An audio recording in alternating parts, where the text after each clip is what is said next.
Hello everyone. Today I'm going to talk about the next barrier of habit development, and the next one that I'm going to talk about is starting too small. We've talked about starting too big already.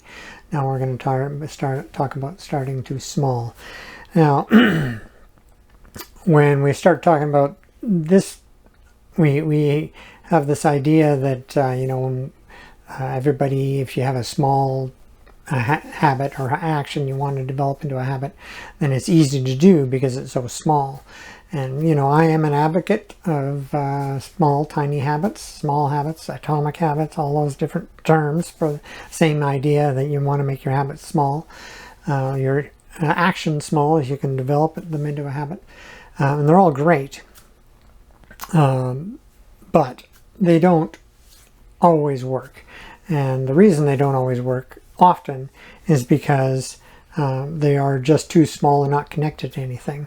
So remember, going back to our motivation, where motivation is belief times desire. Well, I mean, if it's a tiny little habit, like brushing one tooth, we talk about doing one push-up, putting one piece of paper away that you needed to file. These are small, tiny little habits.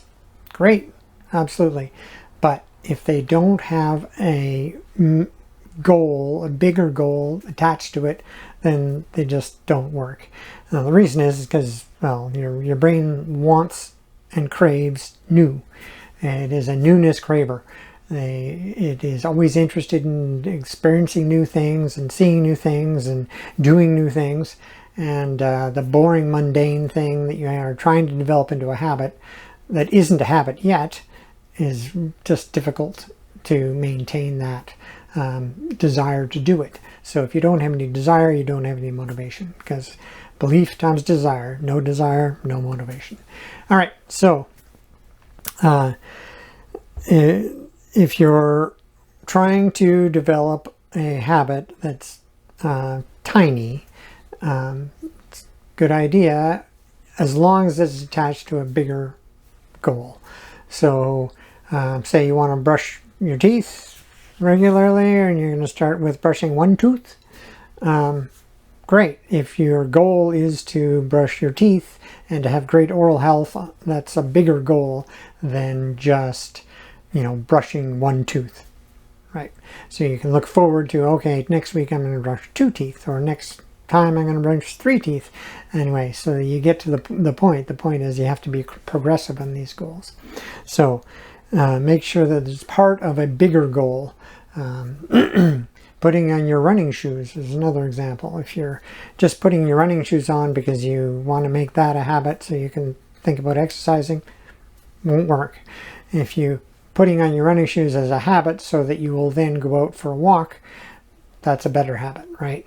And if you're going out for the walk so that you could then start to run and then start to do a 10K or a half a marathon or whatever it is, these are bigger goals that your brain would be interested in. So make sure that your brain is interested and you're excited about the end goal, and these little habits are building to that. All right. And then every habit that you develop, doesn't matter how small, needs to have some kind of discernible intrinsic reward. Not something you've added on so that you'll do the habit, something that actually comes from the habit. Like we talked about brushing your teeth. So if you're going to brush your teeth, what is the benefit of brushing your teeth? Immediate discernible reward. Well, now your teeth aren't fuzzy, right? Or you have better breath, or whatever it is that, they're whiter. Whatever you notice yourself personally that you can discern as a reward, a benefit of doing it, then that is very, very important to have, because otherwise it just gets boring. You don't do it, so forget it. All right, and then the last thing is that it has to have a obvious cue. So if you don't have an obvious cue, then these tiny little habits just go by. Right, the time you're supposed to do them, and I was supposed to do something. Oh, right. So make sure that you have an obvious cue. Coming home from work to put your running shoes on, so go for your walk. Getting up in the morning after you go to the washroom, you stand up and you brush your teeth. Before you go to bed, you look in the mirror, you brush your teeth. Whatever it is, just as long as it is an obvious cue that you can make note that this is when you're supposed to do this. And once you've got those things in place, I'll summarize. It's your goal is your little tiny habit is part of a bigger goal that you want to achieve. It has a discernible intrinsic reward, a reward that will not be achieved unless you do the actual action. And thirdly, there's an obvious cue. Once there's an obvious cue and a reward, then your brain will latch onto that, and it'll be much easier to build that habit.